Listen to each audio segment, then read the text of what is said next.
সম্ভব হয় আর কি, আপনারা সাংবাদিক নেতা যারা আছেন তারা যদি আলোচনা করে যদি করতে পারতেন তাহলে আমরা একটা ভালো জায়গা থেকে ভালো একটা বিস্তার করতে পারতাম। তো সেটা পেলে প্রতি বছর যদি আপনাদের এরকম ঢাকা মতো যদি এরকম হতো, ইলেকশন হতো, আপনার নেতৃত্ব করে উঠতো, একেবারে এক এক নেতা থাকতো, তাহলে ভালো হতো আর কি। এটা হলো অনেক সময় কনফ্লিক্ট হয় আর কি। তো আমি চাই আপনাদের সকলকে মানে আমি ভালোবাসি এবং আপনারাও আমাকে অনেক ভালোবাসেন আমি জানি। একদম 2001 থেকে আরম্ভ করেছিলেন, অনেক কম লোক ছিল তখন, লুৎফু ভাই, তারপরে মানব জামিলের গান্ধী, আপনি ছিলেন, তারপরে নামগুলি সব বলতে গেলে আবার অনেক কি হয়ে যাবে। তো আপনার কয়েকজন ছিলেন আর কি, আর বাকি তো নতুন এখন অনেক রয়েছে। আমার মনে হয় যে আপনারা উদ্যোগ যদি গ্রহণ করেন আপনাদের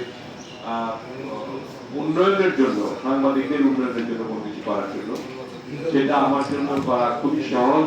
যেহেতু জহুরুদ্দিন স্বপন সাহেব এখন তথ্যমন্ত্রী এবং তিনি আমরা মিলে এই যে আমাদের খারাপ সময়টা গেছে আওয়ামী লীগের সময়টায়, যে সময় আমাদের পালিয়ে ঘুরতে হয়েছে, তখন আমরা দুইজনে একসঙ্গেই ছিলাম।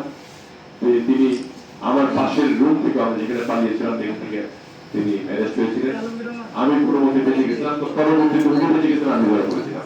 যাই হোক, এগুলো আমরা খুব মানে সুন্দরভাবে আপনাদের ওয়েস্টপুর থেকে আরম্ভ করে আপনাদের যে সাংবাদিকদের অসুবিধাগুলি নিরসন করা আমার জন্য খুবই সহজ হবে।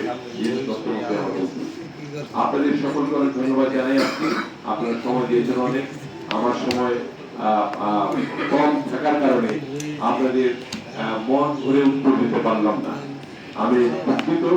আমি ধন্যবাদ জানাই আমাদের জেলা প্রশাসক এবং এসপি সাহেবকে, এবং বিশেষ করে আমার বন্ধু মাননীয় সংসদ সদস্য আমার সঙ্গে উপস্থিত থেকে আপনাদের এই প্রশ্নগুলি উত্তর এবং প্রশ্নের যে জবাবগুলি কিছুটা হলেও দিতে পারলাম, এটা যে অবলোকন করলেন মাননীয়